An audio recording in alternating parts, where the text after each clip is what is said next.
বলো গুরু দয়া কোন ধর্মে হয় মাওলা রাজি বলো গুরু দয়া কেহ বলে গুরু ভোজে আল্লাহ পাওয়া যায়, কেহ বলে সালাতে সেই মাওলার দিদার হয়। শুনি আল্লাহ দিদার হয় বলে মাওলা দিদার হয়। কেহ বলে গুরু ভোজে আল্লাহ পাওয়া যায়, আবার কেহ বলে সালাতে সেই মাওলার দিদার হয়। শুনি আল্লাহ দিদার হয় বলে মাওলা দিদার হয়। আবার শুনি সৎকর্মময় আল্লাহর বাবা, দয়া করে বলো দয়াল আসল হাকিমা কোনটারে করব মহান, কোনটারে করব মহান বলো তাহার কি হয়। কি বাবা বোঝা যায় আমার কথা? আমি ধর্ম কি অধর্মে আছি আজি করে দাও তাহার নির্ণয়, কোন ধর্মে হয় আল্লাহ রাজি বলো গুরুদয়।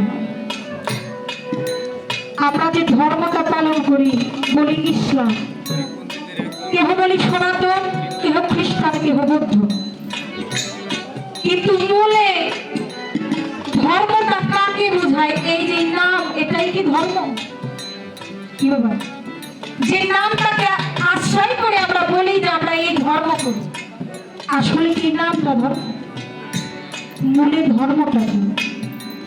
আর আমি যে আমার মালিকের আদেশে এই দুনিয়াতে এসেছি, নিশ্চয়ই অবশ্যই অবশ্যই আমাকে এমন একটা ধর্মের মধ্যে থাকতে হবে যেই ধর্মটা আমার আল্লাহ ওই ধর্মে আমার উপরে রাজি বসে থাকে। এখানে পথ আসলো বেশ কয়েকটা, বলছে না ঢাকা হইল রাজধানী, রাস্তা আছে অনেকগুলো। এই ঢাকাতে যদি কেউ যাইতে চায়, কেউ বাসে যাইতে পারে, কেউ ট্রেনে যাইতে পারে, কেউ আরিসা হয়েও কিন্তু নদী পথেও আসতে পারে।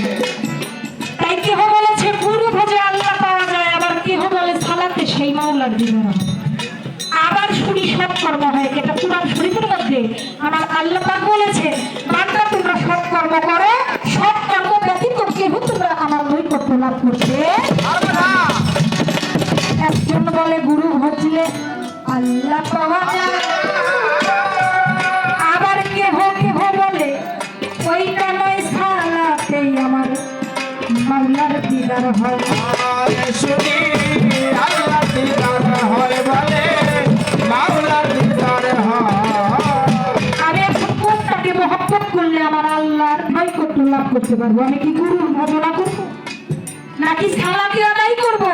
আর সালাতের মধ্যে যদি মাওলার দিদার মেলে, হাদিস শরীফের মধ্যে আসছে আসসালাতু মিরাজুল মুমিনিন, সালাতের মধ্যে যদি মুমিন বান্দা আল্লাহর দিদার পায়, তাহলে এখানে প্রশ্ন থাকে যে আমি সালাত করে যদি আল্লাহকে পাই গুরুর কাছে কেন যাব?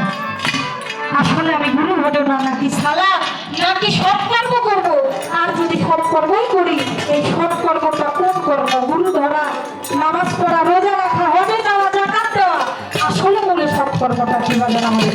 আমি ধর্ম কি ধর্মে আছি দয়াল ধর্ম কি ধর্মে আছি আজ বলে মাওলা দিদার হয় ধর্মে হয় আল্লাহ রাজি বলে গুরু দয়া কোন ধর্মে হয় মাওলা রাজি বলো গুরু দয়া আমার ভক্তি দিলে মুক্তি মিলে, পয়সা রূপ না।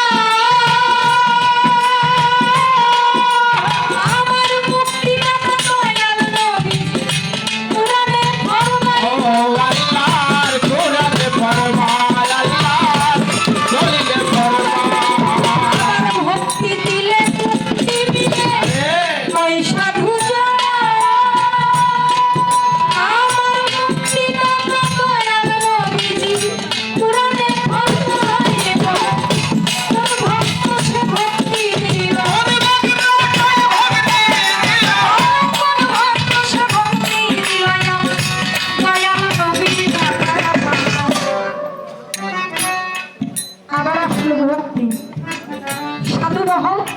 পীর মাসায় কোন বলে ভক্তি ছাড়া কোনো জীবের মুক্তি নেই। ভক্তি দিলেই যদি জীবের মুক্তি হয়, তাহলে আমার আপনার সাফায়েতকারী মুক্তিদাতা হইলেন আমার দয়াল নবী, সাফায়েতকারী রহমাতুল লিল আলামিন। যাকে সৃষ্টি না করলে কোন কায়নাতের একটু ভালো বলা হইতো না।